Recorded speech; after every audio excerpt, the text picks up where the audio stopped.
Saya mau cerita. Ada dua orang sahabat yang tinggal di sebuah desa kecil di Italia. Sebut saja nama mereka adalah Pablo dan Bruno. Mereka adalah anak muda yang memiliki impian yang tinggi. Mereka sering berkhayal bagaimana kalau suatu hari nanti mereka menjadi orang terkaya di desanya. Keduanya merupakan orang yang sangat ambisius.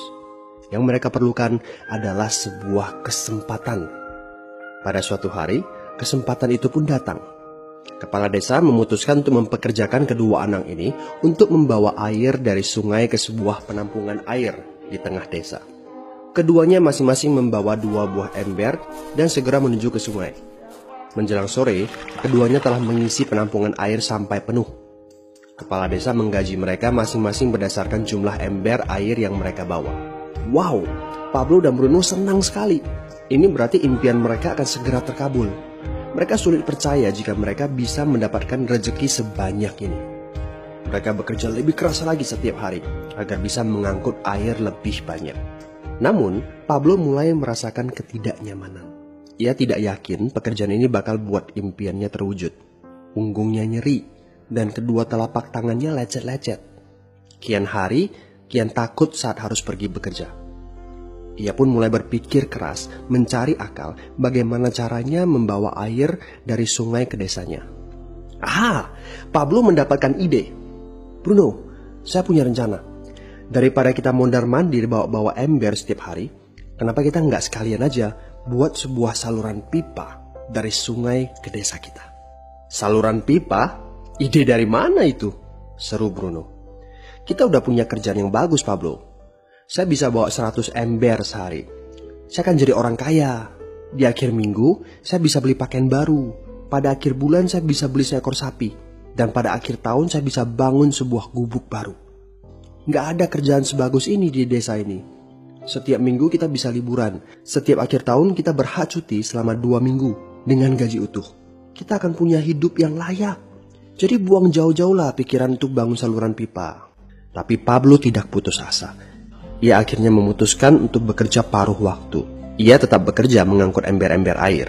Separuh waktunya, serta di akhir pekan, dia luangkan waktu untuk bangun saluran pipanya. Hal itu tidak mudah. Penghasilannya otomatis menurun dan dibutuhkan waktu 1 hingga 2 tahun sebelum saluran pipanya bisa menghasilkan sesuatu yang berarti. Bruno dan orang-orang desa mulai mengejek Pablo. Dia menyebutnya Pablo si manusia saluran pipa. Bruno yang berpenghasilan hampir 2 kali lipat dari Pablo terus memamerkan barang-barang baru yang berhasil ia beli. Sapi, keledai, pakaian, sepatu baru, gubuk bertingkat 2. Bruno bisa makan mewah di kedai. Orang-orang di desa menyebutnya Tuan Bruno. Sementara Bruno berbaring santai di sore hari pada akhir pekan, Pablo terus saja menggali saluran pipanya. Pada bulan-bulan pertama, Pablo memang tidak bisa menunjukkan hasil dari usahanya. Pekerjaannya memang sangat berat, bahkan lebih berat daripada kerjaan Bruno. Karena Pablo juga harus bekerja pada malam hari. Demikian pula di akhir minggu. Tapi Pablo selalu mengingatkan pada diri sendiri bahwa impiannya dibangun berdasarkan pada perjuangan yang dilakukan hari ini. Dari hari ke hari, dia terus menggali, inci demi inci. Sedikit demi sedikit, lama-lama jadi bukit. Dari 1 inci kemudian menjadi 1 kaki. Kemudian jadi 10 kaki. Kemudian 20 kaki, 100 kaki, dan seterusnya. Bersakit-sakit dahulu, senang-senangnya kemudian. Demikian dia terus menyemangati dirinya sendiri. Sepulang kerja, tubuhnya lelah sekali. Fokus pada hasilnya. Kata-kata itu terus ia ulangi dalam hati setiap hari saat dia pergi tidur. Sementara dari bar di desa itu terdengar gelak tawa mengiringinya ke alam mimpi. Ayo, fokus pada hasil akhir. Hari berganti bulan, saluran pipanya sudah setengah jadi. Saat beristirahat, Pablo melihat dari jauh sahabatnya Bruno yang terus saja mengangkut ember-ember. Bahu Bruno tampak semakin lama semakin membungkuk. Dia menyeringai kesakitan. Langkahnya semakin lamban akibat kerja keras setiap hari. Dia semakin jarang bersantai-santai di tempat tidur gantungnya. Dia lebih sering terlihat di bar, duduk dengan wajah letih dan murung. Saat pengunjung bar melihat Bruno, mereka saling berbisik. Hei, ini dia Bruno si manusia ember. Dia lebih suka duduk sendiri di sudut yang gelap ditemani botol-botol kosong di sekelilingnya. Akhirnya, saat bahagia Pablo pun tiba. Saluran pipanya sudah rampung. Orang-orang desa berkumpul saat air mulai mengalir dari saluran pipanya menuju ke penampungan air di desa. Sekarang, desa ini sudah bisa mendapatkan pasokan air bersih secara tetap. Pablo tidak perlu lagi membawa ember. Artinya, airnya akan terus mengalir, baik dia sedang bekerja maupun tidak. Air itu mengalir saat dia makan, saat dia tidur. Air itu mengalir di akhir minggu ketika dia asyik bermain. Semakin banyak air yang mengalir ke desa itu, semakin banyak pula uang yang mengalir ke kantong Pablo. Apa moral dari cerita ini? Pertanyaan yang paling penting untuk kita renungkan adalah, siapakah Anda? Seorang pembawa ember atau seorang pembuat saluran pipa? Apakah Anda hanya mendapatkan penghasilan jika Anda datang ke tempat kerjaan, seperti Bruno pengangkut ember? Atau Anda termasuk orang yang bekerja hanya sekali saja, kemudian Anda dibayar terus-menerus, seperti Pablo pembuat saluran pipa? Jika Anda termasuk orang kebanyakan, itu berarti Anda bekerja dengan menggunakan pola pembawa ember.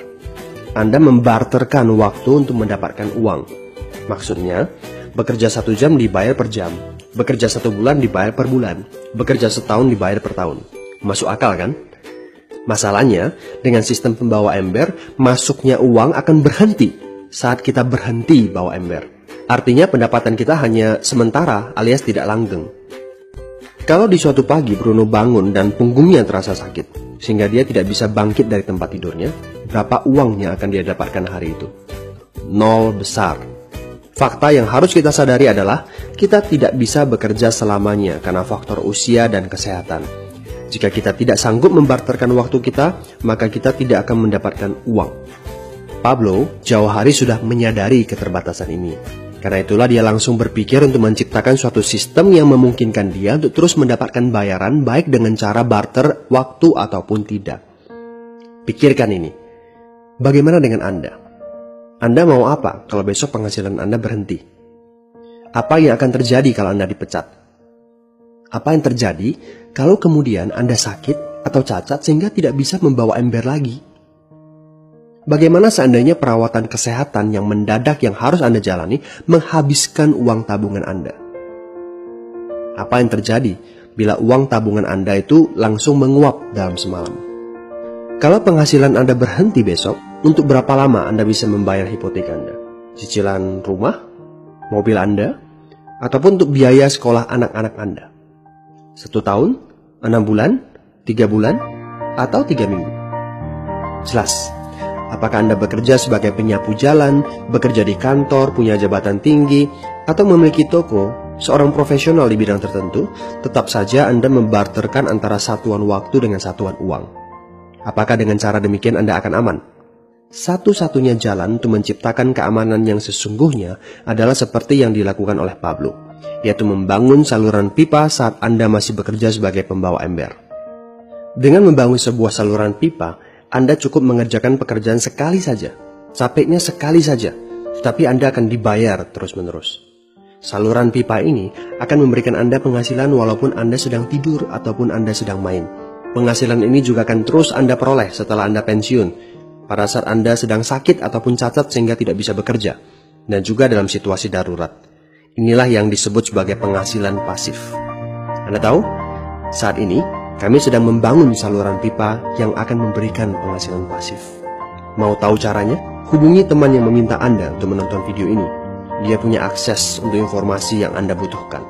Mintalah video lanjutannya, atau jika memungkinkan, bertemu langsung dengan teman Anda.